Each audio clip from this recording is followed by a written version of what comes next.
श्री गणेशाय नमः। जय श्री कृष्ण। राधे राधे। नमस्कार दोस्तों आश्विन माह के बाद कार्तिक का महीना शुरू हो जाता है। यह माह भगवान विष्णु को समर्पित है। कार्तिक के महीने में स्नान दान और उपवास करने से सभी कष्टों से मुक्ति बहुत आसानी से मिल जाती है। इस महीने में भगवान शिव, विष्णु तथा कार्तिकेय और तुलसी की पूजा का विधान है। अक्षय पुण्य की प्राप्ति के लिए इस महीने में माँ लक्ष्मी की विशेष पूजा की जाती है। तो आइए दोस्तों, इस वीडियो में हम जानते हैं कार्तिक माह कब से शुरू हो रहा है, इसका महत्व क्या है और इस माह में क्या करें और क्या ना करें। दोस्तों, इस साल कार्तिक माह 29 अक्टूबर 2023 से शुरू हो रहा है और इसका समापन कार्तिक पूर्णिमा पर 27 नवंबर 2023 को होगा। दोस्तों, कार्तिक का महीना तप और व्रत का माह है। इस माह में भगवान की भक्ति और पूजा अर्चना करने से मनुष्य की सारी इच्छाएं पूर्ण होती है। दोस्तों, स्कंद पुराण में लिखा हुआ है कि भगवान विष्णु और विष्णु तीर्थ के समान ही कार्तिक माह भी श्रेष्ठ और दुर्लभ है। कार्तिक पूर्णिमा के दिन महादेव ने त्रिपुरासुर राक्षस का वध किया था और भगवान विष्णु ने मत्स्य अवतार लिया था। कार्तिक महीने में भगवान विष्णु मत्स्य अवतार लेकर जल में रहते हैं। ऐसे में कार्तिक के पूरे महीना सूर्य उदय से पूर्व नदी या तालाब में स्नान करने और दान करने से वैकुंठ लोक की प्राप्ति होती है। वह पाप मुक्त हो जाता है। कहते हैं कि स्वयं देवतागण भी कार्तिक माह में गंगा में स्नान करने धरती पर आते हैं। तो आइए दोस्तों, हम जानते हैं कार्तिक माह में क्या करें और क्या ना करें। तो दोस्तों, कार्तिक महीने में सूर्य उदय से पहले उठकर पवित्र नदी के जल में स्नान करें। आप किसी भी नदी में स्नान कर सकते हैं। इससे मोक्ष प्राप्त होता है, पाप धुल जाते हैं। खाली पेट पानी के साथ तुलसी के कुछ पत्ते खाएं। मान्यता है कि इससे साल भर बीमारियों से राहत रहती है। कार्तिक के महीने में रोजाना तुलसी के नीचे दीपक लगाएं और परिक्रमा करें। इससे धन लक्ष्मी प्रसन्न होती है। दोस्तों, कार्तिक माह में दिया गया दान जैसे अन्न, ऊनी वस्त्र, तेल, दीपदान, आंवला दान करने से हर तरफ से लक्ष्मी की कृपा मिलती है। इस महीने में मूली, कंद, गाजर, शकरकंद खाना सेहत के लिए अच्छा होता है। इससे व्यक्ति निरोग रहता है। आइए दोस्तों, अब जानते हैं कार्तिक महीने में क्या ना करें। तो दोस्तों, कार्तिक के महीने में शरद ऋतु शुरू होती है। दो बदलती मौसम के बीच का समय होने से इस दिनों सेहत संबंधी परेशानी भी होने लगती है। ऐसे में कार्तिक महीने के दौरान बैंगन, मट्ठा, करेला, दही, जीरा, फलियां और दालें नहीं खानी चाहिए। कार्तिक के महीने में श्रीहरि जल में निवास करते हैं, इसीलिए भूलकर भी मछली या फिर अन्य प्रकार के तामसिक चीजें ना ग्रहण करें। दोस्तों, हिंदी पौराणिक और प्राचीन ग्रंथों में कार्तिक मास का विशेष महत्व है। धर्म शास्त्रों के अनुसार इस पूरे कार्तिक मास में व्रत व तप का विशेष महत्व बताया गया है। इसके अनुसार जो मनुष्य कार्तिक मास में व्रत व तप करता है उसे मोक्ष की प्राप्ति होती है। पुराणों में कहा है कि भगवान नारायण ने ब्रह्मा को, ब्रह्मा ने नारद को और नारद ने महाराज पृथु को कार्तिक मास के सर्वगुण संपन्न महात्म्य के संदर्भ में बताया है। कार्तिक मास में 7 नियम प्रधान माने गए हैं जिन्हें करने से शुभ फल मिलते हैं और हर मनोकामना पूरी होती है। तो दोस्तों, ये 7 नियम कुछ इस प्रकार है। दोस्तों, कार्तिक माह का पहला नियम है दीपदान। धर्म शास्त्रों के अनुसार कार्तिक माह में सबसे प्रमुख काम दीपदान करना बताया गया है। इस महीने में नदी, पोखर, तालाब आदि में दीपदान किया जाता है। इससे पुण्य की प्राप्ति होती है। दोस्तों, कार्तिक माह का दूसरा नियम है तुलसी पूजा। इस महीने में तुलसी पूजन करने तथा सेवन करने का विशेष महत्व बताया गया है। वैसे तो हर मास में तुलसी का सेवन व आराधना करना श्रेयस्कर होता है, लेकिन कार्तिक में तुलसी का पूजा का महत्व कई गुना अधिक माना गया है। दोस्तों, कार्तिक माह का तीसरा नियम है भूमि पर शयन, भूमि पर सोना। कार्तिक मास का तीसरा प्रमुख काम माना गया है। भूमि पर सोने से मन में सात्विकता का भाव आता है तथा अन्य विकार भी समाप्त हो जाते हैं।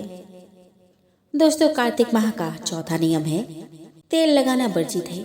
कार्तिक महीने में केवल एक बार नरक चतुर्दशी के दिन ही शरीर पर तेल लगाना चाहिए। कार्तिक माह में अन्य दिनों में तेल लगाना वर्जित है। दोस्तों, कार्तिक माह का 5वां नियम है दलहन खाना निषेध। कार्तिक महीने में दलहन अर्थात उड़द, मूंग, मसूर, चना, मटर, राई आदि नहीं खाना चाहिए। दोस्तों, कार्तिक माह का 6वां नियम है ब्रह्मचर्य का पालन करना। कार्तिक माह में ब्रह्मचर्य का पालन अति आवश्यक बताया गया है। इसका पालन नहीं करने पर पति पत्नी को दोष लगता है और इसके अशुभ फल भी प्राप्त होते हैं। दोस्तों, कार्तिक माह का 7वां नियम है संयम रखे। कार्तिक मास का व्रत करने वालों को चाहिए कि वो तपस्वियों के समान व्यवहार करे, अर्थात कम बोले, किसी की निंदा या विवाद न करे, मन पर संयम रखे। दोस्तों, सतयुग के बाद अगर कोई माह का नाम आता है तो वह है कार्तिक मास। माना जाता है कि इस माह के पूर्णिमा वाले दिन तो भगवान भी धरती पर उतर आते हैं। इस माह में पवित्र नदियों में स्नान किया जाता है, इसीलिए इस दौरान काशी, प्रयागराज तीर्थ स्थलों पर जमकर भक्तों की भीड़ देखी जाती है। लेकिन अगर आप किसी कारणवश पवित्र नदियों तक नहीं पहुंच पाते तो परेशान होने की जरूरत नहीं है, क्योंकि आप अपने नहाने वाले जल में गंगा जल की कुछ बूंदें मिला सकते हैं। दोस्तों, घर में स्नान करने के बाद आप तुलसी के पौधे और आप अपने घर के मंदिर में घी तेल का दीपक सुबह शाम जला सकते हैं और कार्तिक मास की कथा सुन सकते हैं। कार्तिक माह में प्रतिदिन सूर्योदय से पहले किया गया स्नान 1000 गंगा स्नान के बराबर माना गया है। कार्तिक माह में ही तुलसी माता और शालिग्राम का विवाह किया जाता है और कहते हैं कि सुबह शाम तुलसी के पास दीपक जलाने से माँ लक्ष्मी और प्रभु विष्णु की कृपा इंसान के ऊपर बरसती है और उसके घर में धन वैभव की प्राप्ति होती है। दोस्तों, कार्तिक माह में अन्न, धन और वस्त्र दान का भी बहुत अधिक महत्व है। यह महीना संयमित होकर प्रभु में ध्यान लगाने का होता है। इससे इंसान को हर तरह का सुख और शांति मिलती है। भक्तों को सीधे साक्षात्कार श्री हरि से होता है, इसीलिए लोग इस माह का बेसब्री से इंतजार भी करते हैं। दोस्तों, स्नान के बारे में महर्षि अंगिरा ने कहा है कि अगर आप स्नान करने गए हैं तो हाथ में कुसा लेकर स्नान करें, जिससे आपको कर्म फल की प्राप्ति हो सके। इसी प्रकार अगर आप दान कर रहे हो तो आप अपने हाथ से पहले जल दान करें और फिर किसी और चीज का दान करें। इससे आपके सारे पापों का अंत होगा ही, साथ ही आपकी हर इच्छा भी पूरी होगी। दोस्तों, स्नान करते वक्त इन मंत्रों का जाप करें। ओम नमः शिवाय, ओम हूं जूं सह, ओम भूर्भुवः स्वः, ओम त्र्यंबकं यजामहे सुगंधिं पुष्टिवर्धनम् उर्वारुकमेव बन्धनान् मृत्युर्मोक्ष्य मामृतात्। ओम स्वः भुवः भूः, ओम सः जूं हों, ओम विष्णवे नमः, ओम हूं विष्णवे नमः, ओम नमो नारायण, श्रीमन नारायण नारायण हरे हरे। दोस्तों, दीपदान के बारे में सभी ने सुना होगा, परंतु कम लोग ही जानते होंगे कि दीपदान क्या है, कैसे करें दीपदान और क्या है दीपदान करने के फायदे। तो आओ दोस्तों, इस वीडियो में हम जानें कुछ खास बातें। दोस्तों, दीपक का दान करना या दीप को जलाकर उसे उचित स्थान पर रखना दीपदान कहलाता है। किसी भी दीपक को जलाकर देव स्थान पर रखकर आना या उन्हें नदी में प्रवाहित करना दीपदान कहलाता है। यह प्रभु के समक्ष निवेदन प्रकट करने का एक तरीका होता है। दोस्तों, दीपदान देव मंदिर में करते हैं, विद्वान ब्राह्मण के घर में करते हैं। दीपदान नदी के किनारे या नदी में करते हैं, दुर्गम स्थान अथवा भूमि पर करते हैं दीपदान। दोस्तों, किसी मिट्टी के दिए में तेल डालकर उसे मंदिर में ले जाकर जलाकर उसे वहां पर रख जाए। दीपों की संख्या और बत्तियां खास समय अनुसार और मनोकामना अनुसार तय होती है। आटे की छोटे से दीपक बनाकर उसमें थोड़ा सा तेल डालकर पतले से रुई की बत्ती जलाकर उसे पीपल या बर के पत्ते पर रखकर नदी में प्रभावित किया जाता है। देव मंदिर में दीप को सीधा भूमि पर नहीं रखते हैं, उसे सप्तधान या चावल के ऊपर ही रखते हैं। भूमि पर रखने से भूमि को आघात लगता है। दोस्तों, सभी स्नान पर्व या व्रत के समय दीपदान करते हैं। नरक चतुर्दशी और यम द्वितीया के दिन दीपदान करते हैं। दीपावली, अमावस्या या पूर्णिमा के दिन करते हैं दीपदान। दुर्गा स्थान अथवा भूमि पर दीपदान करने से व्यक्ति नरक जाने से बच जाता है।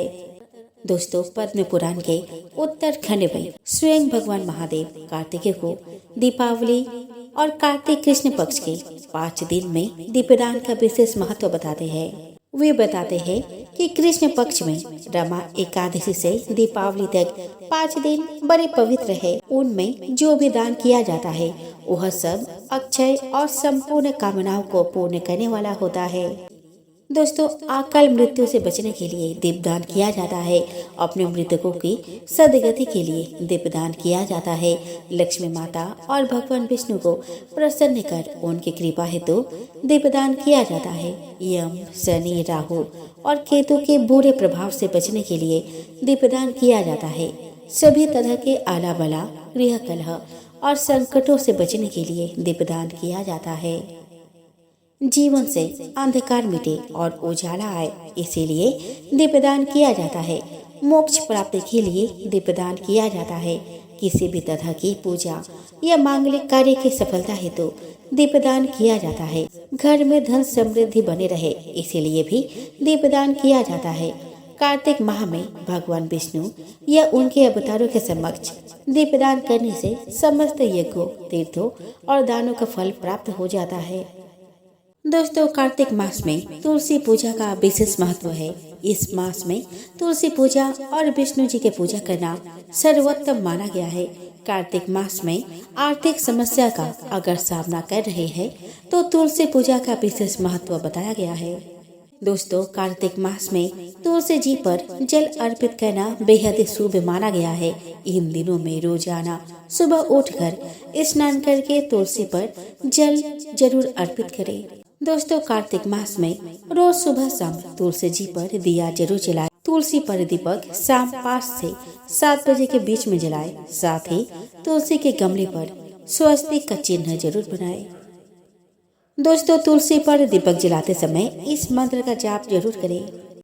शुभम करोति कल्याणम आरोग्यम धन संपदाम शत्रु बुद्धि विनाशाय दीपम ज्योति नमस्तुते।